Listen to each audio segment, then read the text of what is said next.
Vamos dar início a mais uma aula aqui, a aula de número 15. Vamos falar sobre abreviaturas. O que é abreviatura? Abreviaturas musicais são símbolos e termos abreviados em partituras para simplificar a escrita, poupar espaço e facilitar a leitura, né? Então, assim, explicando de maneira bem simples, né? Tem coisas ali que, às vezes, a partitura, coisas que se repetem, enfim, que você, ao invés de você ficar repetindo do que está escrito, você simplesmente coloca um símbolo, um sinal que vai indicar, ó, repita aquele trecho, pula desse trecho para esse trecho, enfim, são coisas desse tipo, tá ok? Então vamos dar alguns exemplos, a maioria dos casos aqui. O primeiro deles, o símile. Tem dois tipos de símile, tá? Eu já vou explicar, mas só para você entender que tem dois tipos, né? Esse aqui, que parece um símbolo de porcentagem, né? E esse que é parecido com o anterior, mas que tem uma barra a mais. Então, qual é a diferença, né? Símile de somente um compasso, esse cara aqui. Utilizado para indicar que o mesmo compasso se repete por uma ou mais vezes. Por exemplo, aqui. Aqui eu tenho a nota Fá, Sol, Lá, Sol. Aí suponha que no próximo compasso dessa música eu teria Fá, Sol, Lá, Sol de novo. Em vez de eu escrever Fá, Sol, Lá, Sol de novo, eu escrevo esse símbolo aqui e aí o músico que está lendo aquela partitura já sabe, ó, simplesmente repete o compasso anterior. Simples assim. E essa situação aqui, o símile de dois compassos é que repetem dois compassos. Então a minha sequência seria essa aqui e daqui por diante eu teria que fazer exatamente essa sequência de novo. Então uma forma de representar isso é usando o símile, certo? Próximo, ritornello, também conhecido como barra de repetição. Eu vou até pular a explicação aqui e vou explicar direto na imagem, né, que é mais simples. Vocês estão vendo essa barra dupla aqui, sendo que uma é mais grossa, né, outra é mais fina. E os dois pontos aqui, ó, dois pontos apontando para a direita e dois pontos apontando para a esquerda. O que que quer dizer isso? A barra de repetição. Quer dizer que esse trecho aqui vai ser executado novamente. Então você começou a sua música aqui, essa primeira nota, depois essa nota, aí entrou no início aqui. Vem, vem, vem, chegou nos dois pontos para a esquerda, volta.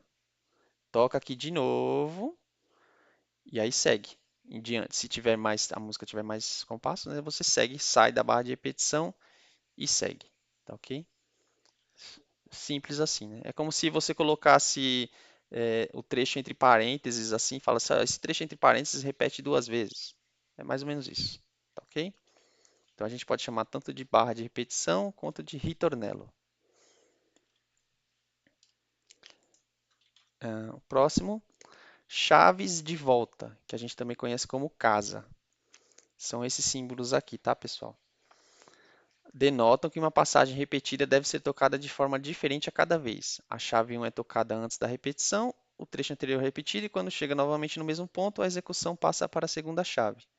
Pode haver variações para uma terceira repetição e assim sucessivamente. No final eu vou mostrar uma partitura completa aqui que tem algumas dessas variações, mas aqui, de novo, tomando como exemplo o caso anterior, né, que era esse trecho aqui. Qual que é a diferença? A gente está vendo a barra de repetição, né? Então, eu toco aqui, aí entrei no início da repetição. Aí só que é a primeira vez, né? Então, esse um indica que na primeira vez eu toco o que está embaixo do bloco um. Poderia até ter mais compassos, assim. Poderia ser ó, um trecho grande aqui e você vai tocar só na primeira vez. Aí, quando eu voltar para cá, para repetir, né?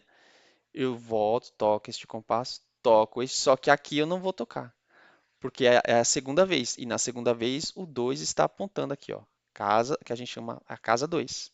Então, de novo, começou aqui a música, normal. Aí entrou no trecho de repetição. Na primeira vez você obedece o que está na casa um. Na segunda vez, você vai para a casa 2 e pula o que está embaixo da casa um, certo? Então toca. Então vamos numerar os compassos para facilitar, né? 1, 2, 3, 4, 5. Então eu vou tocar o 1, aí a minha sequência vai ser 2, 3, 4. 2, 3, 5. Eu pulei o 4. Correto? Então é para isso que servem as casas. E podem ter situações, depois a gente vai ver, que, por exemplo, aqui está escrito 1, 2 e 3. E aqui a casa 4. Então o que que significa? Que você vai repetir por 3 vezes, aí na quarta vez que você for repetir, você pula para a casa 4. Tá certo? Da capo, que pode estar escrito com DC, e fine, fine, fin, né? Utilizado para indicar a repetição de um trecho musical desde o início da música. Quando da capa aparecer, significa que você deve voltar a tocar desde o início da partitura. Então, temos aqui, por exemplo, começou a música aqui, vai seguindo. Aí quando você chegou aqui, tá aparecendo assim, ó, da capo ao fine, né? Significa o quê?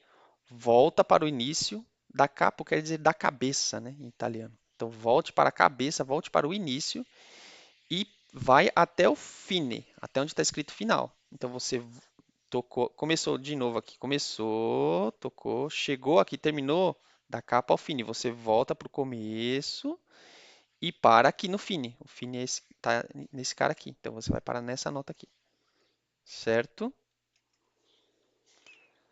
Coda, ao coda. Esses sinais são utilizados de forma combinada com o dal segno ou da capo, e eles aparecem quando a música se repete a partir de um trecho, porém ela não repete o trecho inteiro e pula para uma outra parte com notas diferentes. Então, por exemplo, aqui nós temos o sinal do dal segno, que é mais uma indicação para falar assim, ó, volta para o segno, né, por exemplo. E que a gente acaba falando, chamando popularmente de S, né? Volta para o S, alguma coisa nesse sentido, né? Então, como é que funciona essa execução aqui, ó? Eu comecei a música, tô tocando aqui, compasso 2, compasso 3, compasso 4. No compasso 5, na hora que eu terminei, tá escrito assim, do S, que seria, na verdade, o termo italiano preciosista aí, né? Seria dal segno ao coda. Então, volta pro S e depois pula pro coda. Então, voltando, seria toco 1, toco 2, toco 3, toco 4, chegou no 5, volto pro S, volto pro 2. Aí começa aqui. Chegou no final do 3, está escrito para o coda, né? To coda, para o coda. Aí eu pulo para o coda, que é essa bolinha com essa cruz aqui. Certo? E aí eu terminaria a execução.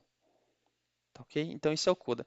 Se vocês observarem assim uma orquestra tocando e às vezes o maestro faz um sinal assim de uma bolinha ou faz um C, geralmente ele está indicando pro pessoal da orquestra, ó, pessoal, agora a gente vai, não esqueçam que agora a gente vai pular pro coda, né? Geralmente é porque quando tem repetições assim, não tá tão óbvio na partitura e às vezes para o pessoal não se perder, aí o maestro indica, ó, coda, coda, vai para o coda, tá bom? Vamos pular um pedaço da música para fazer provavelmente o final ou para simplesmente pular o trecho e seguir a música, né? Compasso de espera. Mais uma abreviatura aqui para você ficar evitando repetições. E esse aqui é uma abreviatura importante porque facilita a leitura. Que é o seguinte: às vezes a gente está tocando uma música e tem um trecho relativamente longo que o seu instrumento vai ficar em silêncio. Isso, se esse trecho for maior que, for pelo menos um compasso inteiro, você pode indicar dessa forma aqui, ó. Você indica essa barra horizontal aqui, mais grossa aqui, com esses dois traços na vertical. Indica o número de compassos que você vai ficar parado. Porque, por que que isso facilita? Vejam, por exemplo, essa música aqui, ó. Suponha que esse aqui é o compasso 1, né? Aqui seria o compasso 1. Aqui, como tem 2, se refere ao compasso 2 e 3. São dois compassos. Aí aqui já é o 4, portanto. 5, 6, 7. Aí suponha que, e isso é comum, tá, pessoal? Dependendo, principalmente dependendo do instrumento que você toca, às vezes tem um período grande de silêncio na partitura, dependendo do arranjo, né? 15 compassos de espera. Se é uma música, aqui no caso é uma 3x4, né? 3x4, então seriam 3 vezes 15, você ia ficar 45 tempos. Se você ficar contando 1, 2, 3, 4, 5, 6, a chance de você se perder, aliás, melhor dizendo, se tivessem 15 compassos aqui de pausa, pausa, pausa, pausa, pausa, pausa, pausa, pausa, a chance de você se perder na hora que você está lendo e se perder porque está tudo igualzinho é grande. Então é melhor ter essa representação aqui, porque aí você só conta. Aí você pode tanto multiplicar, que eu não recomendo, mas por exemplo, fazer 15 vezes, no caso é 3 por 4, né? 15 vezes 3, então você vai contar até 45. Ou então você pode ir contando os compassos. Então, por exemplo, você faz assim, você está contando os tempos, né? Vai 1, 2, 3, 4, 2, 3, 1, 2, 3, 1, 2, 3, 1, 2, 3. Então, você vai contando, e no caso, como é 3 por 4, a cada 3 você sabe, opa, já foi um compasso. Até você, ou então você faz assim, 1, 2, 3, 4, 5, até chegar no 15. E aí, quando chegar no 15, você sabe que no 16º, digamos assim, desse trecho, você já vai ter que entrar. No caso aqui tem uma pausa, mas enfim, você vai entrar no meio do compasso, né? Então é para isso que serve esse símbolo, quer dizer isso. Você está juntando vários compassos parados em um bloco único para você tanto economizar partitura, né, mas principalmente para facilitar a contagem, tá, pessoal? E por último, isso aqui eu acho que eu já até falei em outras aulas, mas só reforçando, né, que também não deixa de ser uma abreviatura, que é a linha de oitava. Então, para evitar o excesso de linhas suplementares, utiliza-se a linha de oitava para representar notas muito agudas ou muito graves, né? Então aqui tem um exemplo, né? Aqui ó, na clave de sol tem um mi, ré, dó, si. Só que como tá essa oitava aqui, é um mi bem mais agudo. Seria, se eu não tivesse a linha de oitava, teria essa representação. Agora pensa se fosse algo mais agudo ainda, né? Aí eu teria um monte de linhas suplementares e quando começa a ter um monte de linhas suplementares, começa a ficar difícil de ler também. Então, essa representação aqui com a oitava facilita um pouco a leitura, porque você só mexe, você lê, identifica a nota de maneira mais rápida, porque você já está mais acostumado a identificar a nota no meio da pauta, mas você automaticamente transfere na mente, ó, eu tenho que subir um, uma oitava aqui, ou descer no caso aqui, né? Tá bom? Então, para finalizar, eu queria só mostrar aqui uma partitura de um hino que a gente toca na nossa orquestra, que tem alguns elementos aqui que dessa aula e de outras aulas, né? Então, por exemplo, aqui ó, tem um crescendo, então significa que eu tenho que fazer, em vez de fazer tá, tá, tá, tá, tá, eu tenho que fazer tá, tá, tá, tá, tá, tá, tá, tá. Tipo, eu vou aumentando. Essa nota aqui tem que estar com volume maior do que essa aqui, correto? Que mais? Aqui ó, tem as ligaduras, enfim, os legatos, ó, que é para fazer tudo ligado sem ficar interrompendo o som. Então, em vez de ficar tá, tá, tá, tá, tá, tá, tá, tá, eu vou fazer tá, vai fazer tudo ligado, né? O que mais aqui, ó? O- Mas o objetivo da aula de hoje, né? Vamos lá, aqui, ó, por exemplo, eu tenho um fine aqui, aqui ficou meio borrado, mas eu tenho uma fermata aqui. Então, vamos lá, vamos fazer a sequência dessa música aqui, não? Começa aqui, vai tocando, tal, tal, tal. Tocou aqui, chegou aqui, ó, começou um S aqui, e a gente sabe, por conhecer essa música, que ela é o início do hino, né? Canta, convida, ó crente, começa aqui. Aqui no caso é a partitura do trompete, tem vários pausos, mas enfim. Vai aqui, vai seguindo, tá, tá, tá. Ó, aqui tem um forte, lembra? Forte, enfim. Vai tocando, chegou aqui, vai até o final da barra de repetição e volta. Vai e volta. Vai e volta. Quantas vezes for, né? Aqui não está indicando quantas vezes são. Mas aí, no caso, o maestro vai saber. Ah, esse hino tem, vamos por 4 estrofes. Então, ele vai tocar a primeira vez, vai até aqui, volta. Segunda vez, volta.